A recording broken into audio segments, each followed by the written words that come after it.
Selanjutnya kita lanjutkan ke pembacaan Parita Buddha Nusati, Dhamma Nusati, Sangha Nusati, Saca Kiryagata, dan Bojangga Parita yang akan dipimpin langsung oleh pemimpin Puja Bakti. Bagi Bapak Ibu yang berada di rumah masing-masing bisa mengikuti dari rumah. Ya, silakan dibuka buku paritanya halaman 27. Andamayang buddhanusatina yang karomase iti pisom bhagawam arahang samma sambuddho wejacarana sampanno sugato lokawidu Anutaro purisa dhammasarati sata dewa manusanang buddhom bhagawati andamayang dhammanusatina yang karomase Swagatom bhagavata dhammo sanditiko akaliko ehipasiko opanaiko pacatang weditabo vinyuhi ting Andamayang sanghanusatina yang karomase Sombati panno bhagavato sawaka sanggo Ujjupati panno bhagavato sawaka sanggo Nyaya patipanno bhagavato sawaka sanggo Samici patipanno bhagavato sawaka sanggo Yadidang cathari poresa yughane atta poresa pogala Esam bhagavato sawaka sanggo ahuneyo bahuneyo dakineyo anjali karaniyo anutarang ponyaketang lokasa ti Andamayang saca kiriya gathayo bhatnamase Nati me saranang anyang Buddho me saranang warang Etena saca wajena Soti te hotu sambada Nati me saranang anyang Dhammo me saranang warang Etena saca wajena Soti te hotu sabada Nati me saranang anyang Sanggo me saranang warang Etena saca wajena Soti te hotu sabada. Buka halaman 97.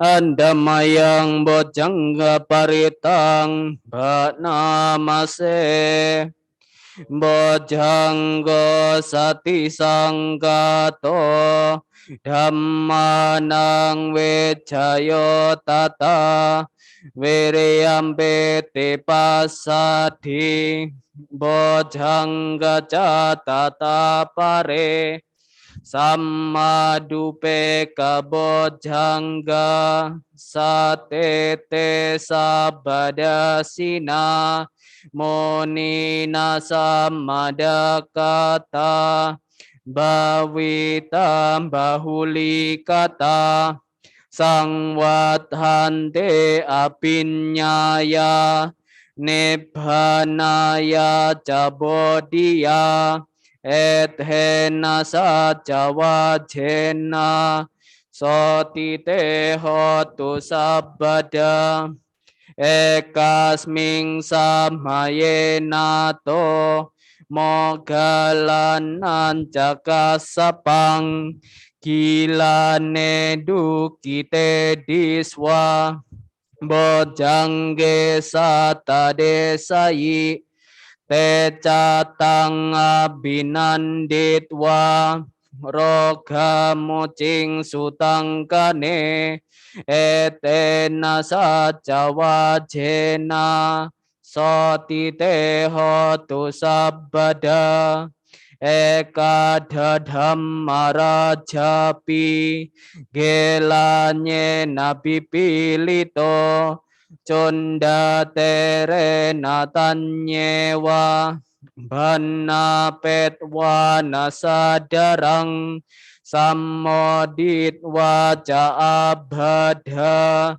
ตัมหาวุฒาสิตันนโสเอเตนะสัจวัชเชนะโสติเตโหตุสัพพดาปาหินาเตจาอัพพดาเตนะนัมปิมาเหสินังมาคาหตากิเลสาวาปัตตานุปาติดัมมตังเอเตนะสัจวัชเชนะโสติเตโหตุสัพพดา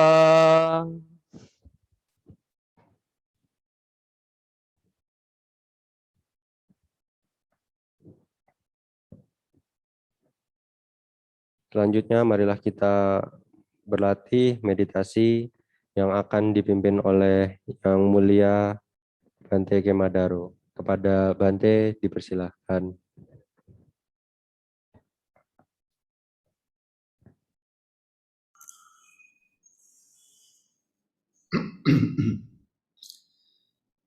Baik, Bapak Ibu, Saudara sekalian, dimanapun Anda berada, kini tiba saatnya bagi kita untuk sejenak melatih diri, kemudian mengatur posisi duduk yang proper. Jika Anda duduk di lantai dengan alas duduk atau asana, silakan Anda duduk bersila, kemudian punggung tegak, lurus, leher dan kepala juga tegak, lurus, mata dipejamkan, kelopak mata rileks, dada tarik ke depan, tangan berada di atas pangkuan. Kemudian pindailah terlebih dahulu posisi duduk bersila Anda. Pastikan proper. Kemudian jika Anda duduk di kursi, sama kaki berada di lantai, punggung tegak, leher dan kepala tegak, mata dipejamkan, dada tarik ke depan, kelopak mata rileks, dan tangan berada di atas pangkuan. Sama juga silahkan Anda memindai posisi duduk Anda yang proper. Kemudian semuanya rileks. Karena badan yang rileks akan menunjang proses bermeditasi kita. Untuk kemudian kita akan menggunakan objek cinta kasih. Anda bisa memastikan terlebih dahulu diri sendiri tersuplai oleh cinta kasih. Semoga saya bahagia dan sehat. Bisa menggunakan formulasi lain, utamanya adalah untuk memenuhi batin kita dengan cinta kasih yang tulus. Kemudian, cinta kasih yang tumbuh ini dipancarkan keluar. Bisa ke mama, papa, anak-anak, suami, istri, saudara, adik, kakak, guru-guru yang Anda hormati, sahabat, teman-teman, hingga kepada semua makhluk. Lakukanlah dengan penuh kesungguhan hati, dengan penuh kesadaran, agar meditasi yang tidak lama ini memiliki kualitas yang menenangkan serta menumbuhkan cinta kasih secara bertahap. Meditasi kita mulai.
meditasi kita akhiri.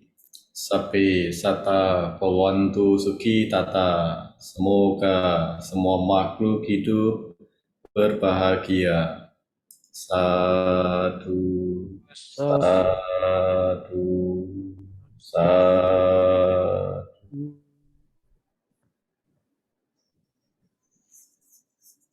Selanjutnya marilah kita mendengarkan Dhamma Desana yang akan disampaikan oleh Yang Mulia Bante Kemadaro.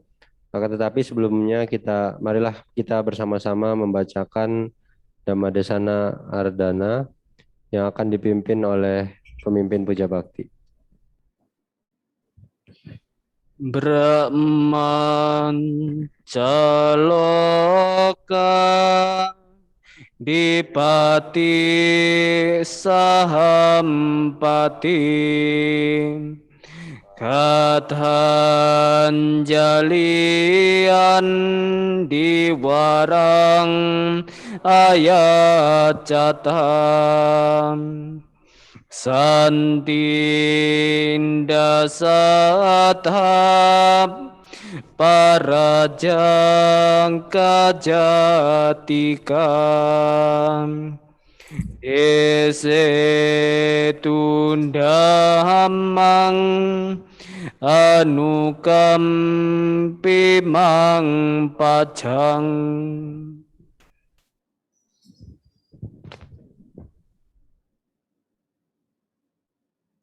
Namo tassa bhagavato arahato sama sambuddhassa. Namo tassa bhagavato arahato sama sambuddhassa. Namo tassa bhagavato arahato sama sambuddhassa. Terpujilah Sang Bhagawa. Namo Buddhaya. Namo Buddhaya.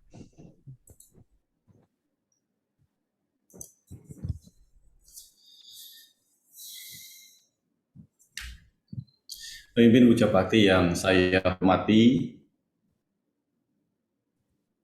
Romo Ramani, Bapak Ibu, saudara-saudari sekalian yang budiman, sebelum melanjutkan Dhamma Desana ini, apakah suara saya cukup terdengar dengan jelas? Jelas, Bante. Oke, terima kasih. Bapak Ibu, saudara-saudari sekalian yang budiman, pada kesempatan pagi hari ini kita bersama-sama melaksanakan puja bakti rutin yang diadakan setiap hari Minggu di Wihara Samaggi Wirya Malang. Sekalipun pada masa pandemi seperti ini, Wihara berusaha memberikan fungsinya untuk menjaga keyakinan sada umat Buddha, khususnya di Wihara Samaggi Wirya Malang, atau saat ini secara virtual bisa diakses oleh siapapun yang mau mengikuti kegiatan ini secara virtual. Ini adalah sebagai bentuk tanggung jawab yang dimiliki oleh pengurus Wihara Samaggi Wirya untuk memfasilitasi umat Buddha beribadah puja bakti, baik itu secara offline terbatas dengan mengikuti protokol kesehatan karena pandemi belum sepenuhnya berakhir dan kita tidak bisa lalai, sembrono, ataupun tidak waspada untuk menjalankan aktivitas sekalipun berada di tempat ibadah. Jangan memiliki pandangan salah terkait dengan pandemi seperti ini bahwa tempat ibadah tidak akan mampu dijangkau oleh COVID-19. Wihara tidak mampu dijangkau oleh COVID-19. Jangan memiliki pandangan keliru tentang hal itu.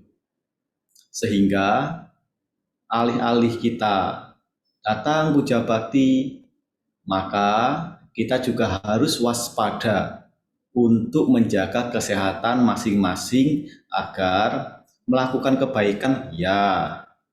Puja bakti, ya.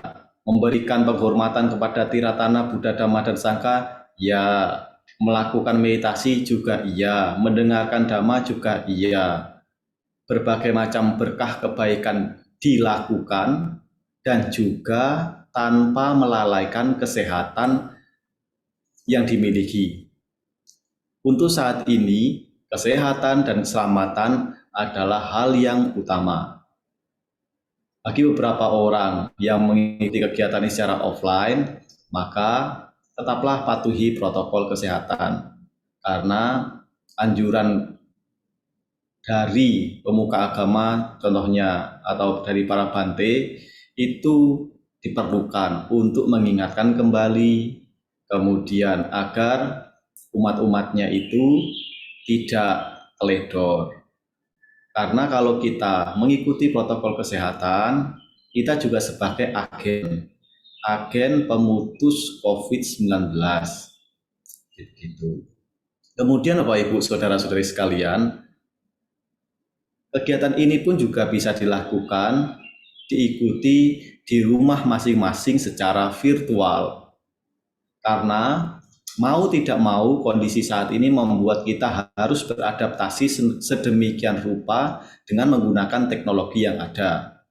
Seperti saat ini saya berada di tempat di Surabaya, kemudian penyelenggaraan puja baktinya berada di Wihara Samagiwirya Malang. Tetapi ternyata dengan adanya teknologi ini, batasan ruang atau jarak itu bisa diakses dengan menggunakan teknologi. Teknologi menghubungkan kita semua. The technology connect us. Tapi sebenarnya ada sambungannya. The technology that connect us, it also control us. Nah, bagian it also control us itu nggak mengenakan. Sebenarnya fungsi dari teknologi itu adalah untuk mempermudah aktivitas manusia dalam mengerjakan berbagai macam hal. Nah, utamanya di zaman-zaman seperti ini, teknologi bukan hanya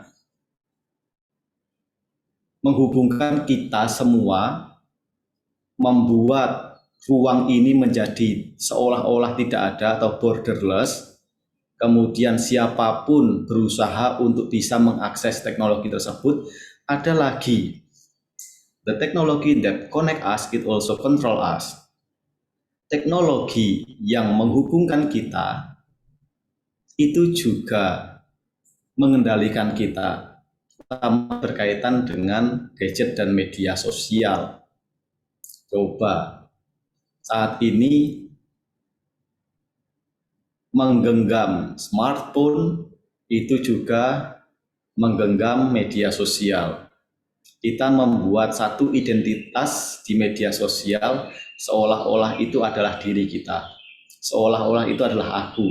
Seolah-olah itu adalah refleksi semua dari kehidupan kita. Tapi nyatanya tidak. Dan bijaklah dalam bermedia sosial. Carilah hal-hal yang bermanfaat bagi tumbuhnya pengetahuan, sikap, dan keterampilan. Karena saat ini pengetahuan itu sangat mudah sekali diakses. Dan siapapun yang meluangkan waktunya untuk belajar melalui media sosial sebagai memperluas wawasan dan sudut pandang atau keterampilan tertentu, itu cepat sekali untuk diakses, cepat sekali dan mudah sekali. Kebanyakan tidak berbayar. Ini adalah salah satu keunggulan. Tapi juga harus waspada apabila kita lama-lama misalkan menjadi keyboard warrior, pasukan keyboard. Jadi dengan tangannya ini ngetik, memberikan ujaran kebencian. Dengan tangannya ini ngetik, menyerang orang lain. Dengan tangannya ini ngetik, kemudian membuli orang lain. Nah, ini yang perlu diwaspadai. Jadi Bapak Ibu Saudara-saudari sekalian, ya bersyukur di masa pandemi seperti ini masih ada teknologi-teknologi yang bisa memfasilitasi kita untuk melakukan puja bakti bersama secara virtual. Bapak Ibu Saudara-saudari sekalian yang budiman, berkaitan dengan bertindak dengan bijaksana, ini sebenarnya ukuran bijaksana itu masing-masing orang berbeda-beda. Tidak ada ukuran pasti secara fisik bagaimana orang itu dikatakan bijaksana. Dalam Buddha Dhamma, kebijaksanaan tertinggi adalah kebijaksanaan yang dimiliki oleh Sang Buddha, oleh Buddha Gautama. Itu adalah kebijaksanaan tertinggi. Kemudian kebijaksanaan setelah Sang Buddha siapa yang memilikinya? Yang bijaksana setelah Sang Buddha siapa yang memilikinya? Oh, yang memiliki adalah Bante Sariputta. Beliau memperoleh gelar Etadaga, unggul dalam kebijaksanaan di antara murid-muridnya. Tentu saja setelah Sang Buddha. Kemudian setelah itu siapa itu? Tidak ada secara pasti yang memperoleh gelar Etadaga yang unggul dalam kebijaksanaan setelah Bante Sariputta. Tetapi apakah di luar dari Bante Sariputta itu tidak bijak orang-orang? Ya bijak. Gitu. Kenapa? Karena muara dari ajaran Sang Buddha atau ciri khas dari ajaran Sang Buddha adalah selalu menyertakan, selalu ada kebijaksanaan. Jika setiap ajaran Sang Buddha itu selalu menyertakan dan selalu membawa kebijaksanaan, bagaimana mungkin orang-orang tidak menjadi bijak melaksanakan aktivitas berdana? Itu dilakukan dengan bijak. Melaksanakan sila itu juga ditopang oleh kebijaksanaan. Bermeditasi juga disokong oleh kebijaksanaan, pemahaman awal tentang meditasi, kemudian ketika bermeditasi berkembangnya batin, menajamkan lagi kebijaksanaan yang ada. Terus menerus seperti itu siklusnya. Sehingga ciri khas dari ajaran Buddha adalah bijaksana, menyertakan bijaksana, menyertakan kebijaksanaan. Lantas apakah ada? Kalau tadi dikatakan siapa yang memiliki kebijaksanaan tertinggi dalam ranah ajaran Buddha, dalam ranah Buddha Dhamma, Sang Buddha lah memiliki kebijaksanaan tertinggi. Sangat bijaksana. Kemudian jika ditanya lagi siapa setelah Sang Buddha? Ya, yang dianugerahi unggul dalam kebijaksanaan di antara murid-muridnya adalah Bante Sariputta.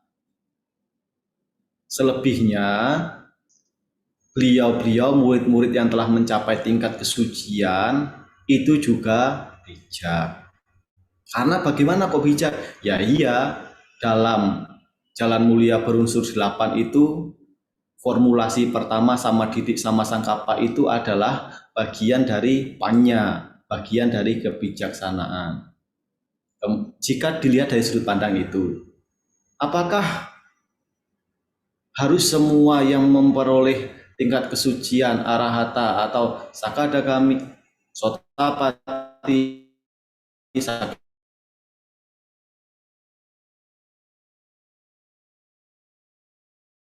sakadagami, anagami, dan arahata dikatakan jalan kebijaksanaan secara kualitas.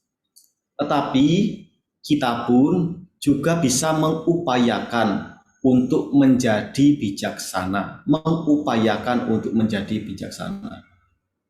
Bisa diupayakan jika kita membaca literatur-literatur ataupun Anda mengikuti uraian dhamma-dhamma dari para pembabar dhamma duta, kebijaksanaan itu bisa diperoleh melalui membaca atau belajar atau mendengarkan atau berdiskusi tentang sesuatu, utamanya itu dhamma.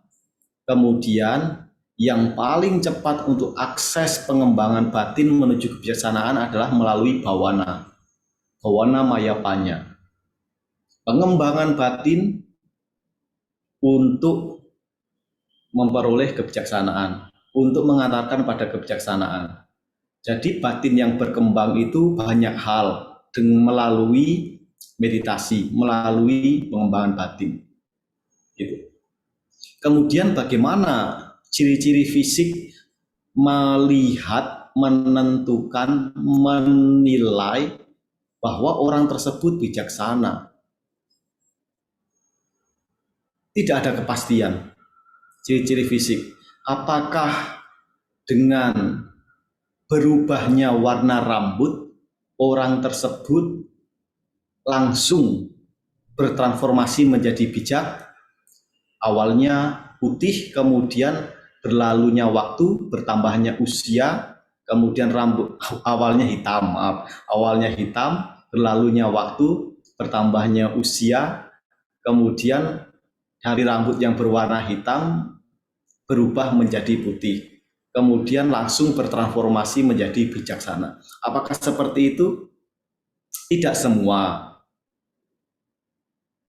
Kadangkala memang orang-orang yang beruban, yang rambutnya berubah menjadi warna putih karena berlalunya waktu, usianya panjang. Dengan usia panjang banyak kehidupan yang dijalani, dengan kehidupan yang dijalani banyak pengalaman-pengalaman yang telah dilalui, banyak pemaknaan-pemaknaan yang didapatkan, banyak melakukan kontemplasi-kontemplasi. Itu bisa membuat orang bijaksana karena panjangnya usia dan banyaknya pengalaman yang telah diperolehnya, sehingga kadangkala anak-anak muda atau usia di bawahnya dari orang yang sudah beruban itu datang menjumpai, pergi menuju atau mengunjunginya. Untuk apa? Apakah untuk minta uang? Enggak. Apakah untuk minta harta? Juga tidak. Apakah untuk minta benda materi yang lainnya? Juga tidak. Apa yang diminta biasanya? Petuah, nasihat, wejangan, ajaran. Apa yang diminta itu? Karena kita berbeda gap usia yang dimiliki. Beliau telah melakukan berbagai macam kegiatan yang bisa memberikan kita atau berbagai macam kegiatan, pengetahuan, pengalaman, berbagai macam fenomena kejadian yang membuatnya menjadi tajam dan menjadi wise, menjadi bijak. Nah, biasanya petuahnya inilah yang kita inginkan. Pulang dari berkunjung kemudian hati senang. Apakah mendapatkan uang? Ia tidak mendapatkan uang. Apakah mendapatkan materi? Ia tidak mendapatkan materi. Mendapatkan wejangan, kemudian mendapatkan ajaran, mendapatkan satu pengetahuan baru agar kita waspada. Itu adalah hal yang menyenangkan. Nah, apakah semua yang beruban itu bijak? Ya enggak juga gitu. Sehingga dikatakan tidak ada ukuran secara fisik bahwa dengan memutihnya warna rambut orang menjadi bijak. Kalau ukurannya memutih warna rambut, ya gampang saja bisa dimanipulasi, pergi ke salon kemudian dicat saja warna putih.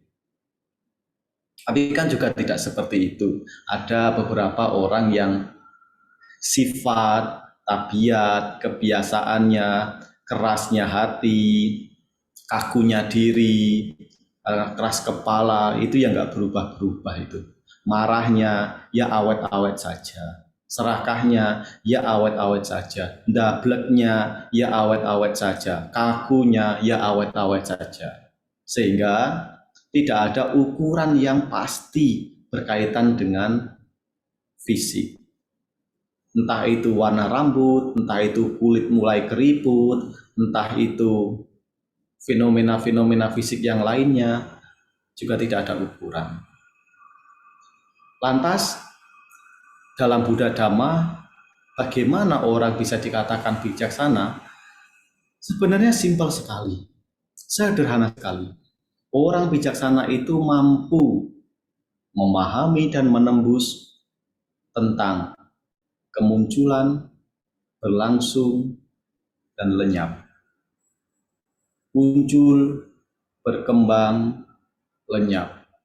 Siklus upada, didik, bangga. Muncul, berkembang, lenyap. Setiap fenomena memiliki karakteristik itu. Muncul, berkembang, lenyap. Tidak ada yang statis, tidak ada yang ajak, tidak ada yang kekal. Semuanya berproses, muncul, berkembang, lenyap. Apapun itu. Sehingga ketika melihat fenomena seperti itu sebagai sebuah ketidakkekalan, perubahan, rangkaian dari siklus kemunculan, berkembang, dan lenyap, maka secara bertahap akan membuat kita bijak. Kemampuan untuk memahami, mengerti, menembus tentang kemunculan, berkembang, dan lenyap. Akses untuk memperoleh kebijaksanaan bagaimana? Ya, pendekatan-pendekatan yang kita lakukan bisa dengan belajar. Bagi anak-anak muda, apakah bisa mengakses kebijaksanaan? Bisa. Dengan membaca, dengan mendengarkan nasihat, dengan berdiskusi, dengan ngobrol, bukan hanya ngobrol yang tidak bermanfaat loh ya. Kemudian, nah jika mau aksesnya lebih cepat, bisa menggunakan akses meditasi, bawana, pengembangan batin untuk memperoleh kebijaksanaan. Dan dalam agama Buddha itu tidak ada yang benar-benar baru, Bapak Ibu Saudara sekalian. Tidak ada yang benar-benar baru.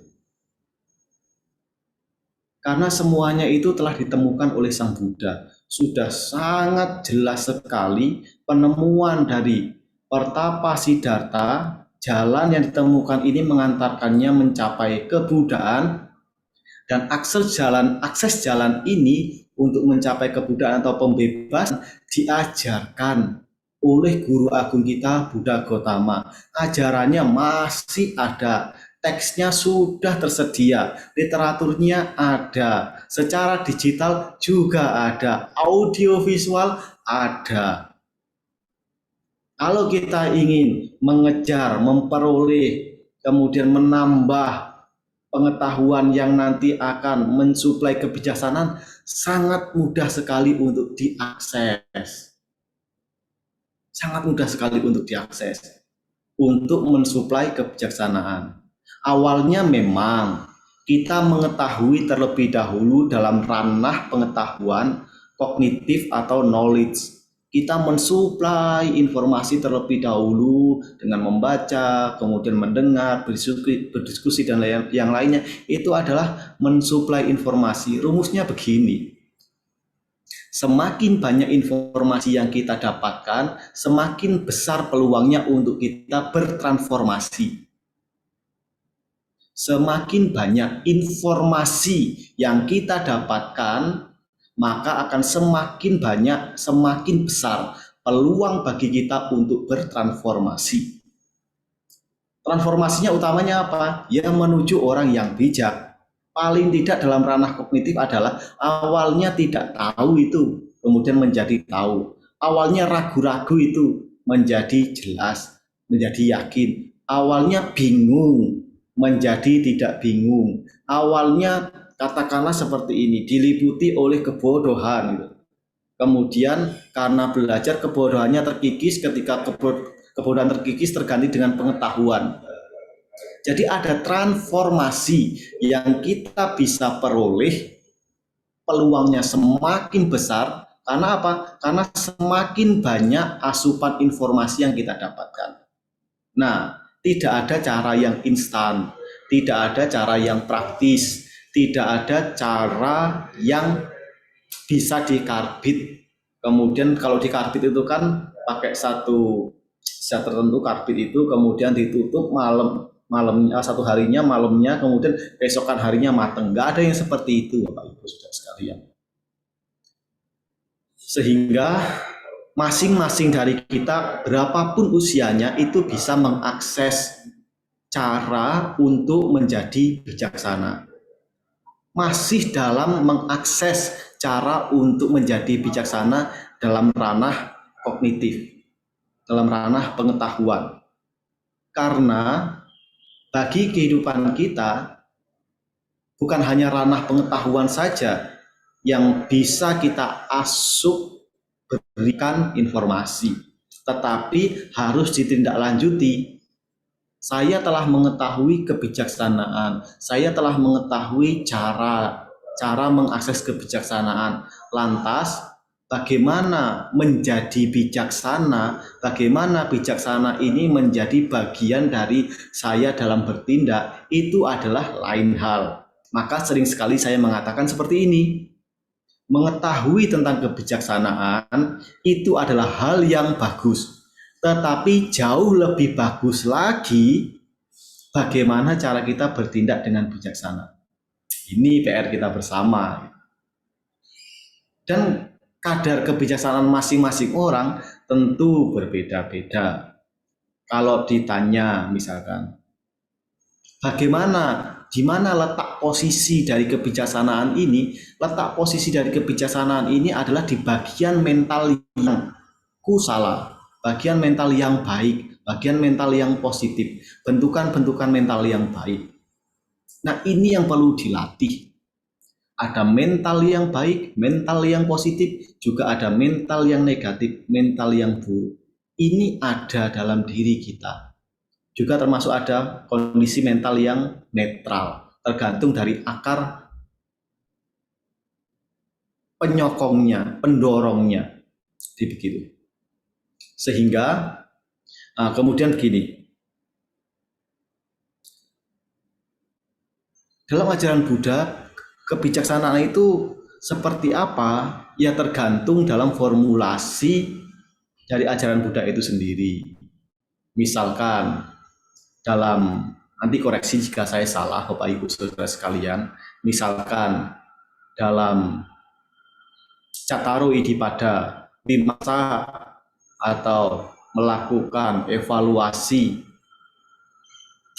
refleksi atau perenungan terhadap semua aktivitas fenomena batin maupun badan, itu adalah bentukan dari panya, kebijaksanaan.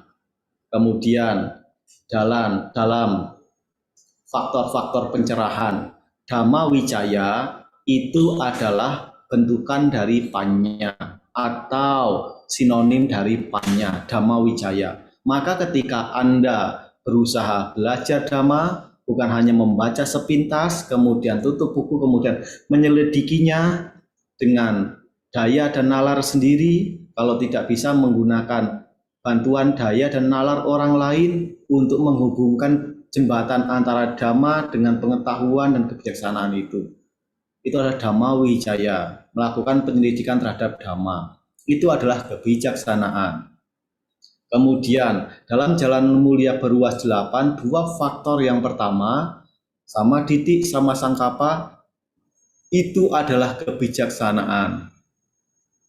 Pandangan benar dan pikiran benar itu adalah kebijaksanaan. Dan letaknya, urutannya 1 dan 2. Apa maksudnya? Maka kebijaksanaan ini jika diibaratkan, diilustrasikan, ketika kita berada dalam ruang yang gelap, kebijaksanaan ini sebagai cahaya, sebagai senter. Kalau ruangan itu gelap, maka ketika kita mau berjalan, itu ya nabrak sana, nabrak sini. Kenapa? Karena ruangannya gelap. Ketika kita melakukan sesuatu aktivitas kegiatan dalam menjalani kehidupan, karena lack of wisdom, tumpulnya kebijaksanaan kita, maka di dalam batin kita ini dipenuhi oleh kegelapan batin, delusi. Lack of wisdom bukan berarti kita bodoh secara pengetahuan. Ya tidak. Kita tahu benar dan salah, kita tahu. Kita tahu adil dan batil, kita tahu. Kita tahu baik buruk, kita tahu. Tetapi wisdom, kebijaksanaan bukan hanya sebatas kita mengetahui, tapi kita bisa menembus dan melakukan hal yang tidak merugikan, menambah bahan bakar menuju siklus kelahiran dan kematian secara berulang. Jadi menuju akhir dari kehidupan, semestinya begitu. Nah, bahayanya adalah ketika diri kita atau tanha dan awija mengambil peran yang dominan dalam kehidupan kita, tanha dan awija ini menutupi akses bagi diri kita untuk melihat fenomena realita sebagaimana adanya berkaitan dengan 4 kebenaran mulia. Ini adalah penderitaan, ini adalah sebab penderitaan, ini adalah lenyapnya penderitaan, ini adalah jalan menuju lenyapnya penderitaan. Karena akses untuk menembus itu tertutupi oleh tanha dan awija, maka makhluk-makhluk terus mengembara dan berkelana di samsara ini. Nah, sehingga bagi umat Buddha dikatakan balik lagi di awal tadi, melakukan segala sesuatu harus disertai dengan kebijaksanaan. Ciri khas ajaran Buddha adalah menyertakan kebijaksanaan dalam pikiran, ucapan, dan perilaku. Kalau dalam kelompok Jalan Mulia berunsur 8, beneri dulu itu pandangan-pandangannya, sesuaikan dulu dengan instruksi-instruksi Sang Buddha yang ada dalam Dhamma. Pandangan benar, pikiran benar. Kalau pandangannya benar, samadhi, kemudian terang pandangannya, clear visionnya, jelas, maka berada di ruangan manapun seolah-olah ini pandangan kita itu tajam, kemudian ada nyala lampunya dan melihatnya itu dengan jelas, sehingga ketika berjalan itu tidak nabrak-nabrak. Jadi begitu. Ini berkaitan dengan misalkan kemarahan, keserakahan, kebencian, iri hati, kikir, penyesalan, keraguan-raguan, hajar saja, sikat saja gitu. Kenapa ditabrak seperti itu? Ya karena lack of wisdom gitu. Merasa tidak apa-apa, padahal yaitu merasa tidak apa-apa, tetapi ketika dilakukan membawa bahan bakar menuju samsara yang tidak berkesudahan.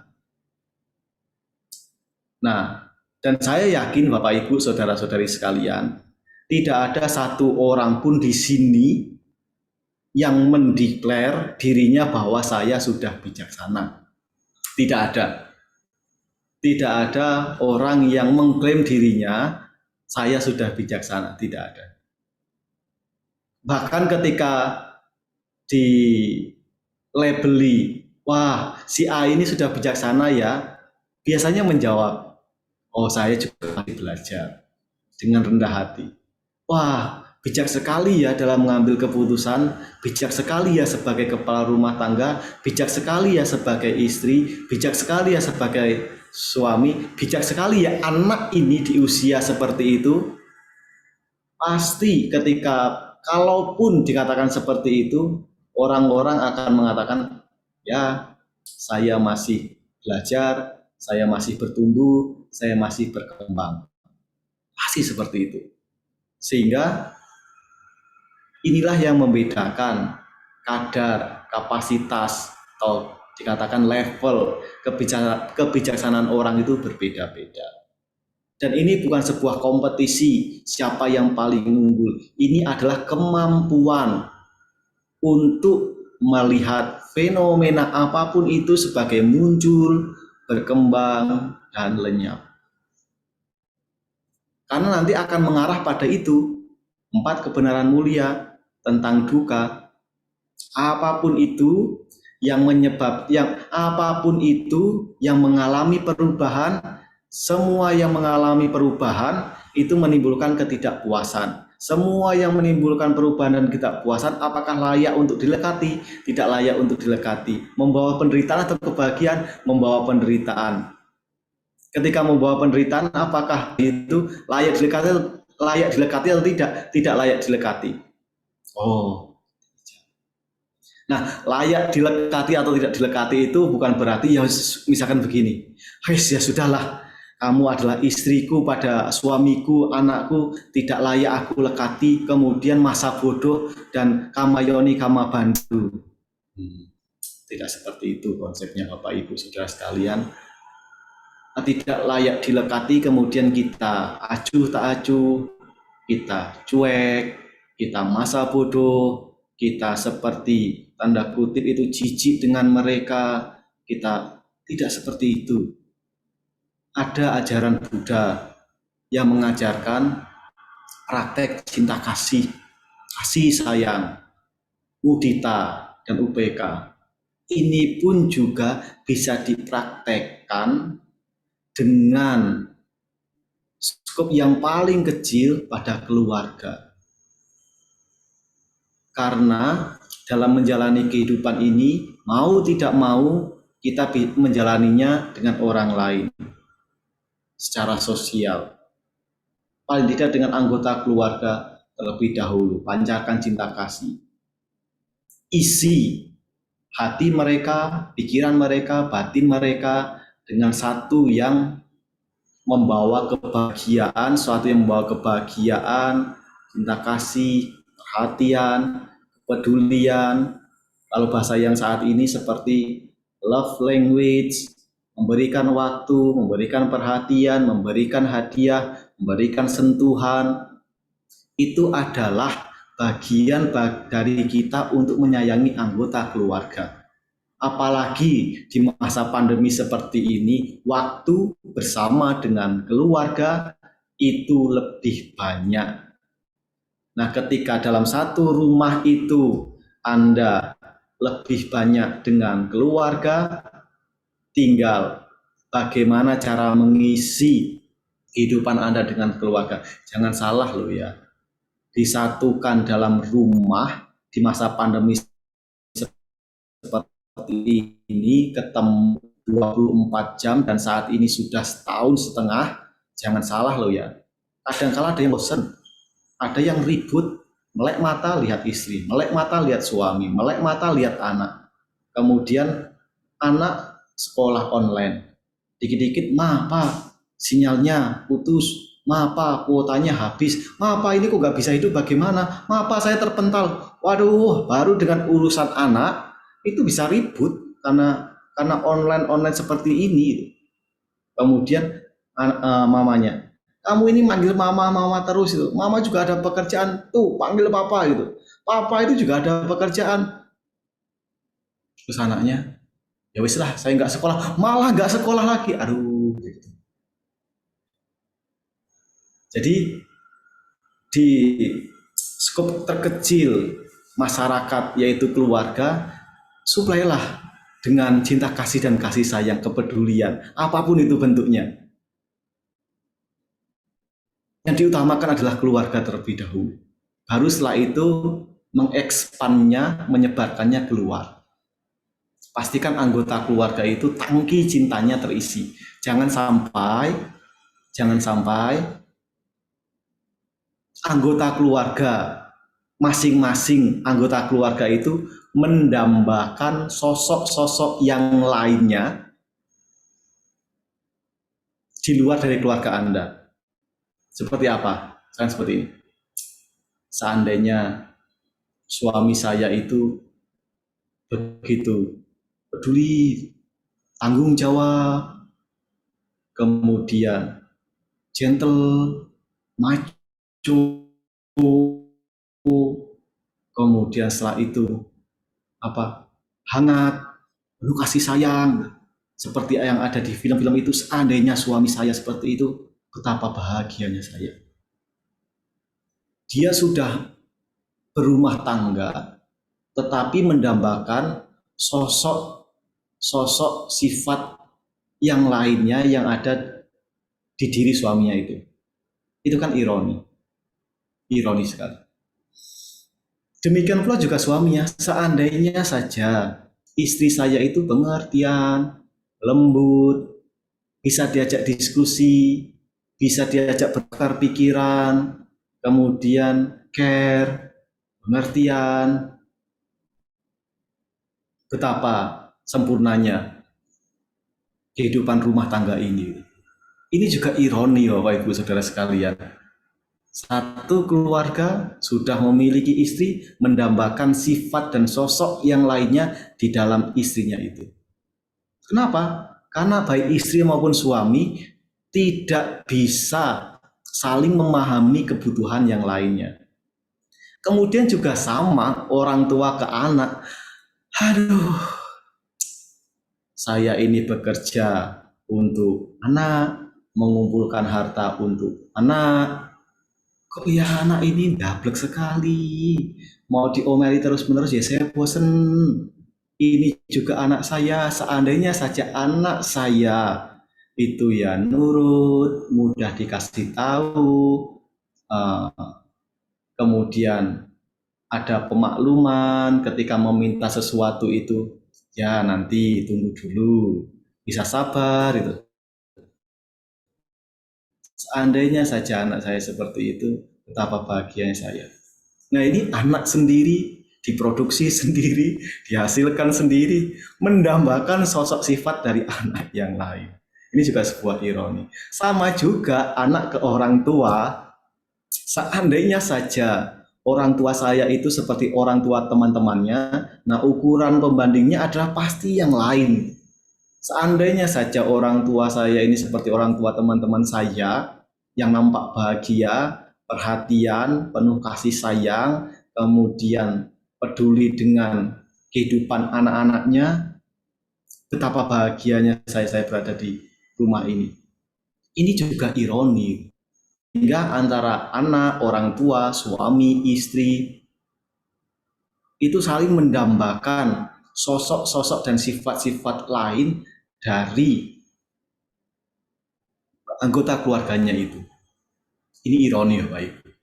Oleh karena itu, saya menganjurkan suplailah terlebih dahulu cinta kasih, kasih sayang, kepedulian, perhatian kepada anggota keluarga. Tenang, kehidupan ini ada batasnya kok. Kehidupan ini ada batasnya. Yang tidak ada batasnya itu adalah cinta kasih, kasih sayang. Suplailah terus-menerus. Cinta kasih dan kasih sayang itu source-nya, sumbernya dari dalam diri kita. Dan saya pikir cinta kasih Anda itu tidak ada batasnya, tidak ada limitnya, apalagi ke anggota keluarga. Karena source-nya, karena sumbernya itu berasal dari dalam diri kita dan unlimited, maka bisa dipancarkan kapan saja setiap waktu. Dan bisa diimplementasikan, bisa diarahkan, bisa ditujukan, bisa dipraktekkan langsung pada keluarga Anda. Agar terpenuhi itu tangki cintanya. Karena tiba saatnya nanti, segala sesuatu yang muncul berkembang lenyap. Tiba saatnya nanti Anda akan kehilangan orang-orang yang Anda cintai. Sang Buddha mengatakan, Sabi Sata, Marana Dhamma, Marana Mario Sana, Marana Anatitati. Semua makhluk pasti mati. Bukan pasti akan mati. Semua makhluk pasti mati. Berakhir dalam kematian dan tidak dapat menghindari kematian. Semua makhluk, termasuk kita, termasuk anggota keluarga. Jadi, tiba waktunya nanti bagi kita, time to let go. Waktunya untuk melepaskan itu semua. Time to let go with no regret. Time to let go. Waktunya untuk melepaskan kepergian mereka, berpisah dengan orang yang dicintai tanpa penyesalan. Berpisah dengan orang yang dicintai itu adalah kesedihan, duka, ketidakpuasan, tetapi juga kadangkala membawa faktor penyerta yang lainnya berupa penyesalan. Saya belum bisa membahagiakan anak saya sepenuhnya. Kenapa kok sudah duluan? Saya sebagai anak misalkan, ini belum bisa sepenuhnya membahagiakan orang tua. Kenapa pergi duluan? Saya sebagai istri belum bisa membahagiakan dan melayani suami sepenuhnya. Kenapa pergi duluan? Saya sebagai suami belum bisa menjadi pilar keluarga sepenuhnya. Kenapa kok pergi duluan anggota keluarganya? Waktu kehidupan kita ada batasnya. Dan ketika batasnya tiba, itu kita harus melepaskan. Time to let go with no regret. Dan kita tidak akan pernah tahu sama sekali kapan waktu terakhir kita bersama dengan orang yang disayangi. Tidak ada tanda-tanda, tidak ada woro-woro, tidak ada schedule, tidak ada perencanaan, tetapi bisa sewaktu-waktu let go, sewaktu-waktu pergi, sewaktu-waktu berpisah. Maka dari itu ketika tadi sebelumnya adalah kita mengisi tangki cinta kita kepada anggota keluarga kita ketika mereka pergi satu persatu, kehidupan dibawa pergi oleh kematian, time to let go with no regret. Terima kasih dalam satu masa kehidupan ini telah menjalaninya dengan saya dan banyak kenangan indah, banyak kebahagiaan yang saya rasakan. Kalau mau dilebihkan lagi, my heart so full. Hati saya penuh dengan kehadiranmu. Tapi saat ini kamu melanjutkan perjalanan kehidupanmu. Selamat jalan. Let go with no regret. Jadi Bapak Ibu Saudara-saudari sekalian, tidak ada salahnya Anda memancarkan cinta kasih sayang kepada anggota keluarga. Itu worth it Bapak Ibu Saudara sekalian. Tidak apa-apa, karena tiba waktunya nanti Anda harus melepaskan. Muncul, berkembang, lenyap. Coba saja, nanti setelah ini mulailah dipahami fenomena apapun itu. Muncul, berkembang, lenyap, muncul, berkembang, lenyap, muncul, berkembang. Kalau sudah muncul pada masa perkembangan ini mau diapakan, kemudian akan ada masa-masanya akan lenyap. Jadi Bapak Ibu Saudara-saudari sekalian, ingatlah bahwa ajaran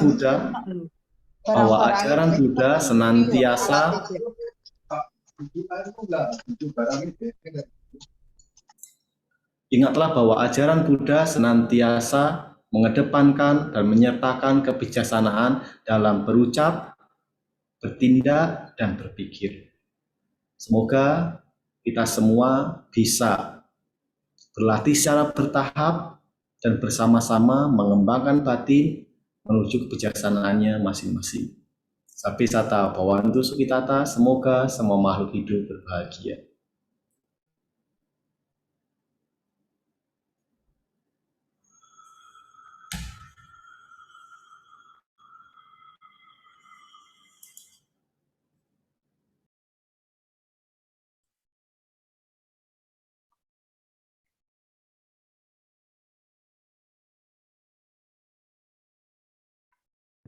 Karena berikutnya kita akan memasuki prosesi pelimpahan jasa yang akan langsung dipimpin oleh Bante. Kepada Bante Kemadaro kami persilahkan.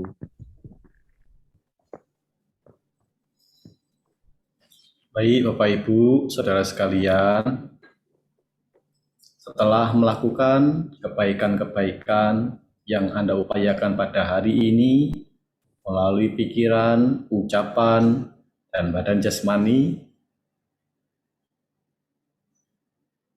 arahkan kebaikan-kebaikan ini pada tekad, aspirasi, cita-cita, harapan yang Anda miliki. Juga beritahukan kebaikan-kebaikan ini kepada sanak saudara yang telah meninggal, para leluhur, dan makhluk-makhluk yang memiliki hubungan karma dengan Anda dimanapun berada. Semoga mereka senantiasa berbahagia. Ijitang patitang tumhang ipamewa sami jatu sape purentu sangkapa cando panaraso yata manijo tiraso yata sapi tiyo wiwajanto saparogo winasatu mate pawatwantarayo Sukhiti yugo bhawa apiwa dana sili sani cang udapacayino cataro dhamma wadanti ayuwanno sukhang Balang Dea Talada Sukita Wirula Buddha Sasane Aroga Sukita Hota Saha Sape Hinyatipi Idang wo nyatinang hotu Sukita hontu nyatayo Idang wo nyatinang hotu Sukita hontu nyatayo Idang wo nyatinang hotu Sukita hontu nyatayo Hawatu sapa manggalang rakantu sapa dewata sapa buddhano bhawina sadasoti bhawantu te Hawatu sapa manggalang rakantu sapa dewata sapa dhammano bhawina sadasoti bhawantu te Bhawatu sapa manggalang rakantu sapa dewata sapa sanghano bhawina sadasoti bhawantu te. Sadu, sadu, sadu. Selanjutnya, marilah kita melakukan penghormatan kepada Bante yang akan dipimpin oleh pemimpin Puja Bakti. Pemimpin Puja Bakti akan mengucapkan okasa dan para umat melanjutkan dengan wandami Bante lalu bernamaskara sebanyak 3 kali. Okasa wandami Bante. Sukihotu ayuwano sukang balang. Semoga segala berkah melimpah pada Anda, berkat kekuatan kebaikan yang selama ini telah Anda upayakan. Sadu. Sadu, sadu. Terima kasih, Anumodana Bante. Ya, terima kasih semuanya dan jaga kesehatan. Anumodana Bante. Ya. Anumodana Bante. Lama nggak berjumpa. Anumodana Bante. Berjumpa Ya. di Titik Perut Bante. Tadi malam juga dengan Ya. Maudi. Wah, pada mengikuti ya. Terima kasih ya sudah mengikuti kegiatan tersebut. Ya, ikut TOT. Bagus-bagus Bante. Oh iya. Bante makin hari bagus. Ya. Manfaat. Ya. Ya, syukur bisa memberikan akses informasi kepada banyak orang secara virtual. Dan sekarang juga lebih mudah untuk mengundang narasumber dan ngobrol dengan narasumber untuk berbagi informasi. Dan bersyukur beliau-beliau semuanya itu mau memenuhi undangan kami. Dan bisa bermanfaat bagi banyak orang. Iya Bante, sangat bermanfaat Bante. Ya. Jaga kesehatan loh semuanya ya. Ya Bante. Ya Bante juga jaga kesehatan. Bante. Ya. Bante. Anumodana. Ya, baik. Bante ya harus sehat-sehat selalu. Ya, betul. Sama. Baik, sekali lagi kami ucapkan anumodana kepada Yang Mulia Bante Kemadaro karena telah berkenan mengisi Dhamma Desana pada kesempatan pagi hari ini. Demikian Bante Kemadaro diperkenankan meninggalkan ruangan Zoom dan melanjutkan kegiatan yang akan dilakukan oleh Bante. Para umat yang berada di rumah mohon bersikap anjali.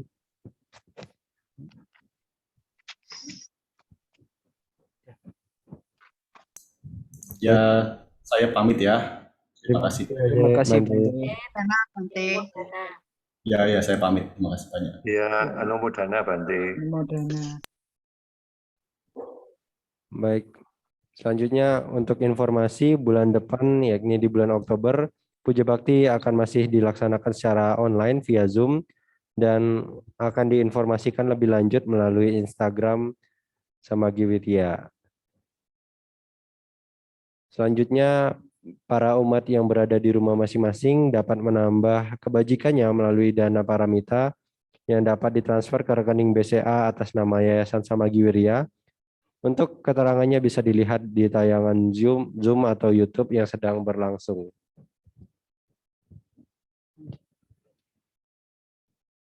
Baik, setelah kita melakukan kebajikan dengan memohon 5 sila, mengulang pembacaan parita suci, bermeditasi, dan juga mendengarkan Dhamma Desana, marilah kita melimpahkan jasa kepada sanak saudara leluhur yang telah mendahului melalui pembacaan parita patidana yang akan dipimpin oleh pemimpin Puja Bakti.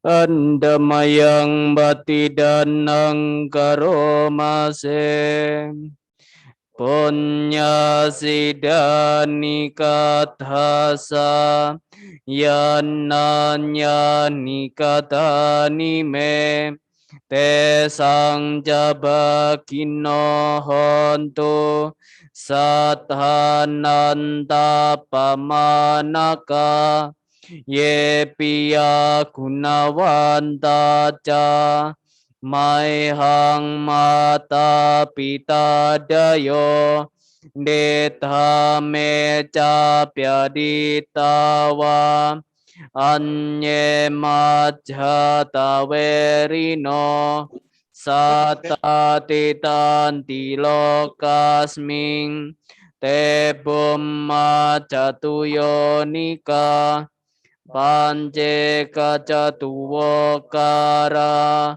sangsaranta bhava bhave nyatang ye patidana me anumodhantu te sayang ye cimang na pajananti dewa te sang niwedayung maya dinana punyanang anumodhana hetuna sape sata sadahontu awera sukajiwino kema padanca papontu te saset jatang subha. Sadu, sadu, sadu. Untuk menutup puja bakti pada pagi hari ini, kembali kita akan membacakan nama Karapata yang akan dipimpin oleh pemimpin puja bakti.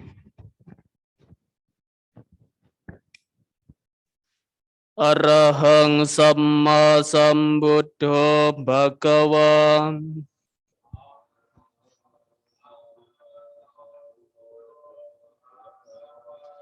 Buddhang Bhagavantang Abhiwademi.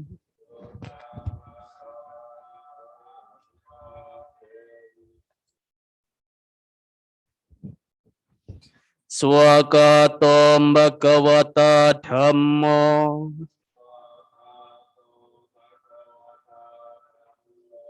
Dhammang namasami.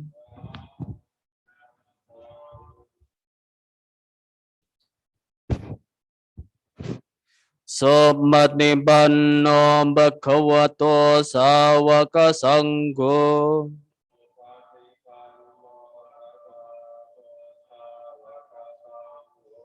Sanggang namami.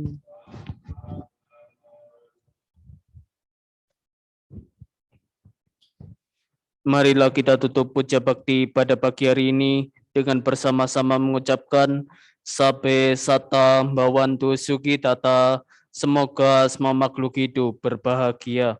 Sadhu, sadhu, sadhu. Demikian puja bakti pada pagi hari ini telah selesai.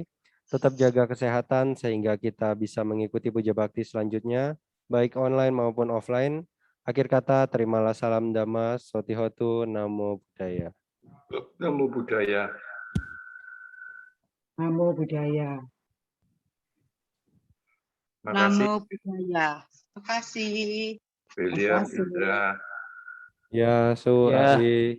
Terima kasih Indra sama Kak. Terima kasih siapa? Ya, Sami-sami. terima kasih semuanya. Semuanya. Sama Ari. Jigsaw. William ya, iya satunya. Iya. Indra, Thank you William, William. Wirya, Yang bagian Wirya. Wirya, semuanya. thank you Wirya. Mesu, Mefong, Mei, Meal, Nisan, Mesan, Mesu. Oke, mesti. Ini ada Pitoyo Sudah di ya, sini. Ada Sudah ya, Oh, Bapak. Broadway. Selamat pagi, selamat siang Oh iya, itu nanti ini semuanya. agak direkam loh ya. oh, masih. Rekamnya dimatiin. Gitu. Sudah dimatiin kami. Jadi